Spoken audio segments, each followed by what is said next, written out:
Hello everyone, this is a new series in which we are going to cover current affairs from UPSC Civil Services Examination perspective. Now, in each session, we are going to discuss 10 questions, and this series is very useful for Civil Services Examination, CDS, CAPF, State PCS. So now, let's start. With respect to the recent declaration of UAE as reciprocating territory, consider the following statements.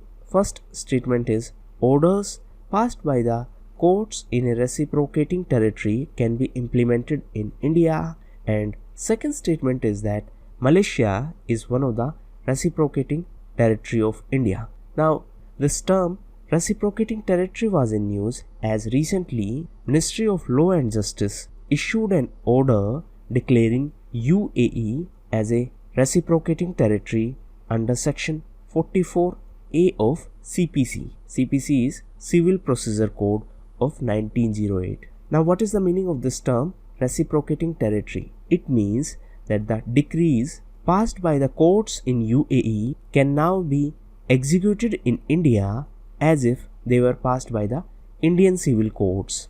The key term here is civil. So the decrees passed by the courts in UAE can be executed in India as if they were passed by the Indian civil courts. And the mechanism for conferring such status to the foreign civil decrees has been outlined in the Section 44A of CPC.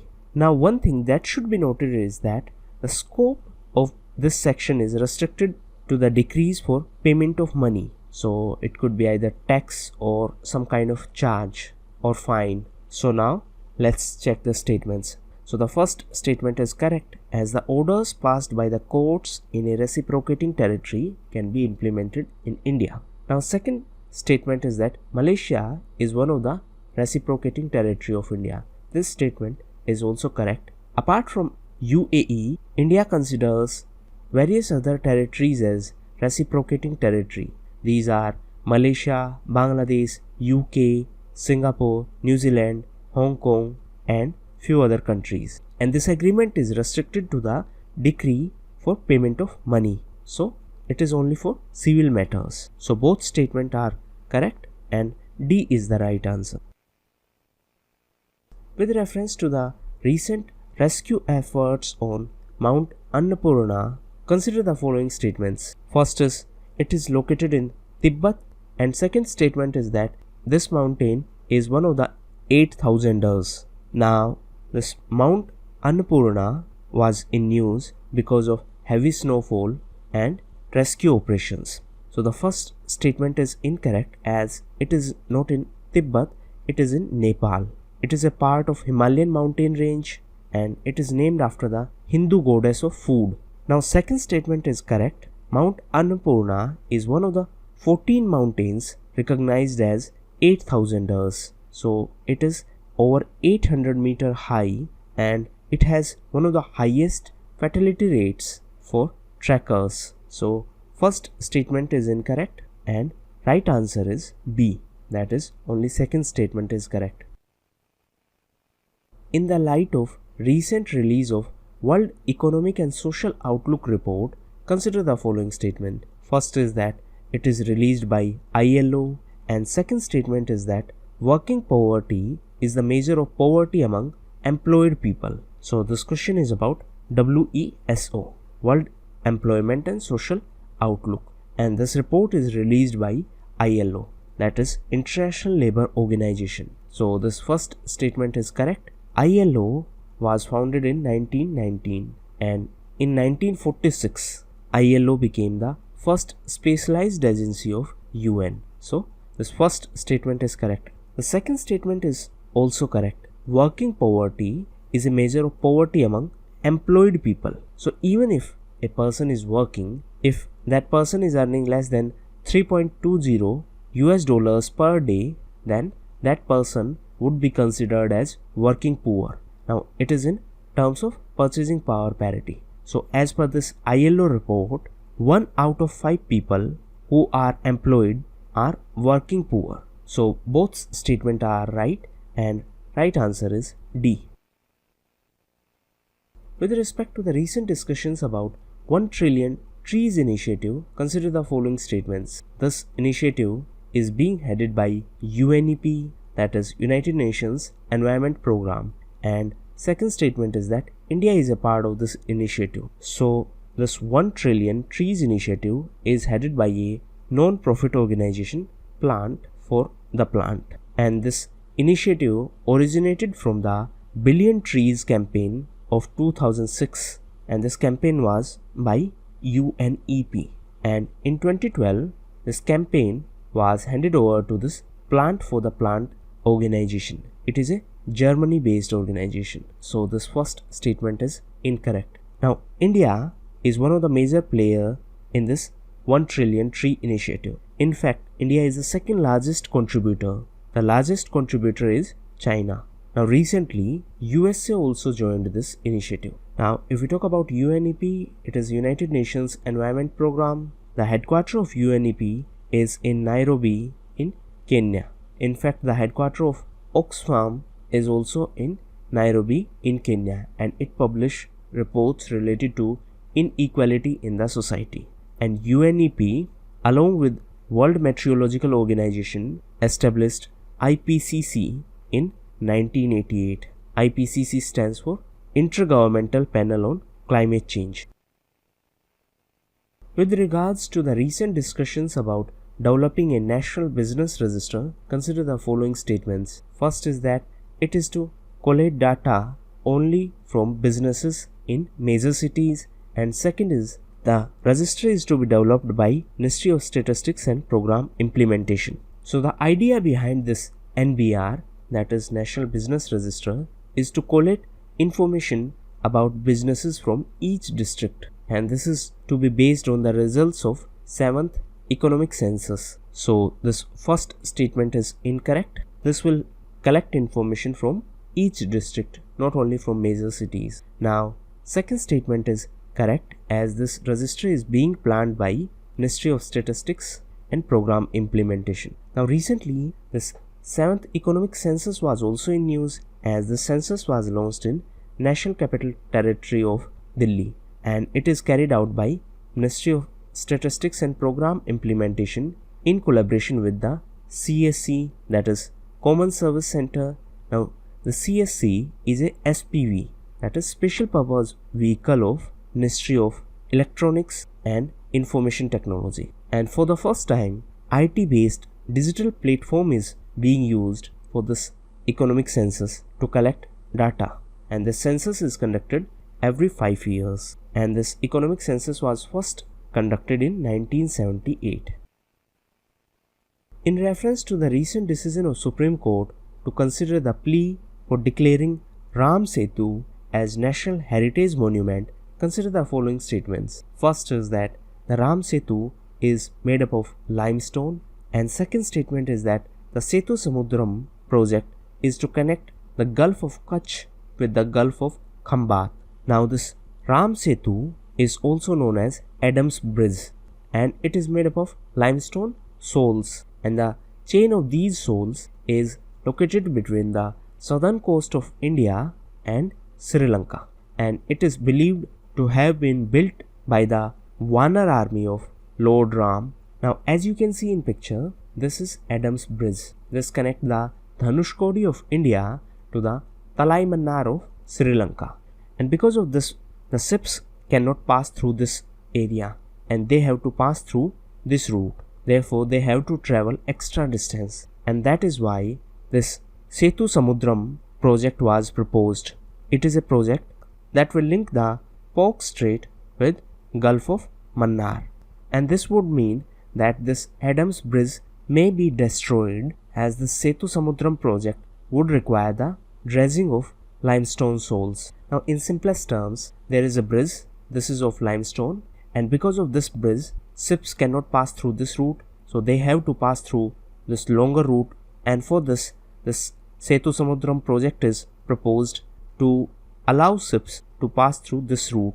However, this means that this Adam's Bridge will have an impact, and this bridge have religious significance. Therefore, the present government informed Supreme Court that in the interest of nation, this Ram Setu will not be damaged. for this Sethu Samudram project, and the government said that it is exploring an alternative of the Sethu Samudram project without damaging the Adams Bridge. Now, after this affidavit of government in Supreme Court, recently Mr. Subramaniam Swamy requested the court to give directions to the government to declare this Ram Setu as an ancient monument of national heritage, and that is why this entire issue was in news. In the context of recently released Global Investment Trend Monitor report, consider the following statements. First is that it is published by WTO, and second is that USA is the largest recipient of foreign direct investment. So this Global Investment Trend Monitor report is published by UNCTAD, that is United Nations Conference on Trade and Development, and it is a Geneva-based organization. It tracks the foreign direct investment by different countries. So first statement is incorrect, as it is not published by WTO, it is published by United Nations Conference on Trade and Development. Now, as per this report, and it should be noted that it is the 33rd edition of report, USA is the highest recipient of FDI. China is on second position. India is listed among the top 10 recipients of FDI. So US received $251 billion of FDI, while China received approximately $140 billion of FDI, and India received $49 billion, and it is 16% higher than the previous year. As per the report, the majority of India's FDI inflow went to services sector. So the first statement is wrong and second statement is right. Therefore, B is the right answer. In context of recent settlement of Cadbury case under Sabka Vishwas scheme, consider the following statements. First is that it is for resolution of legacy tax disputes, and second is that the scheme is to operate till the end of 2020. So the Sabka Vishwas scheme is a legacy tax dispute resolution scheme that was introduced in the last year's budget, and it aimed at providing relief to the taxpayers from tax disputes. So the scheme was related to indirect tax related disputes, and this year Finance Minister announced one more initiative, Vivad se Vishwas, and this initiative is for direct tax related disputes. Now, at the time of announcement, the Sabka Vishwas scheme was to operate for only 4 months, that means till the end of December 2019. However, later it was extended till 15th of January 2020.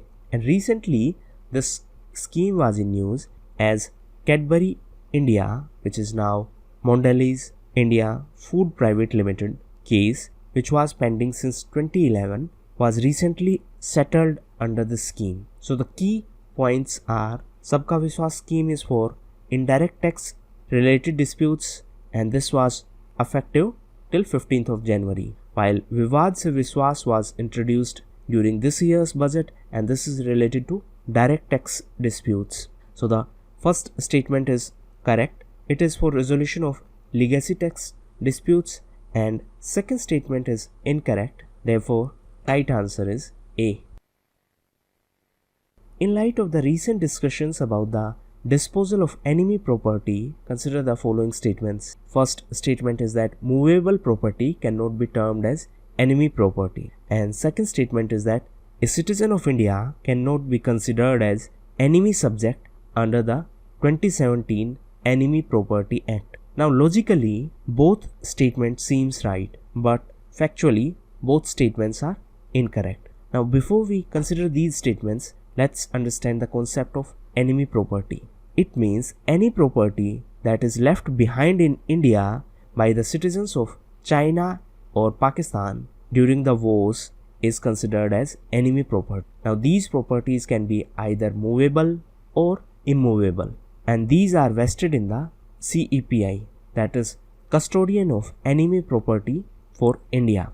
Now answer in comment box, it is under which ministry? So this was the concept of enemy property. Now in 2017 this Enemy Property Act was amended, and this was an act of 1968, and this was amended and it expanded the term enemy subject to include the legal successor of the enemy irrespective of the citizenship. Now let's understand it with an example. Suppose a person named A has now moved to either Pakistan or China, and now his property has been declared as enemy property. Now, even if his family live in India and even if they are citizens of India, they cannot claim their rights for this enemy property. So, the first statement is wrong because movable property can also be termed as enemy property. And second statement is also incorrect because even a citizen of India can be considered as enemy subject under the 2017 Enemy Property Act if that citizen is the legal successor of enemy subject. Now recently this issue was in news. Government of India decided to set up 3 high-level committees in the context of this enemy property, and one of that committee will be headed by Union Home Minister Mr. Amit Shah, and one interministerial group will be constituted and it will be co-chaired by the Union Home Secretary and the Secretary of the Department of Investment and Public Asset Management, that is DIPAM. DIPAM is under Finance Ministry. And third one is going to be a CGAM, that is Core Group of Secretaries on Asset Monetization, and it will be constituted under the chairmanship of Cabinet Secretary. Now one thing that should be noted is that civil courts are not authorized to hear the cases against enemy properties. So both statements are incorrect and right answer is C. So these were the important questions. Thank you, and that's all for the day.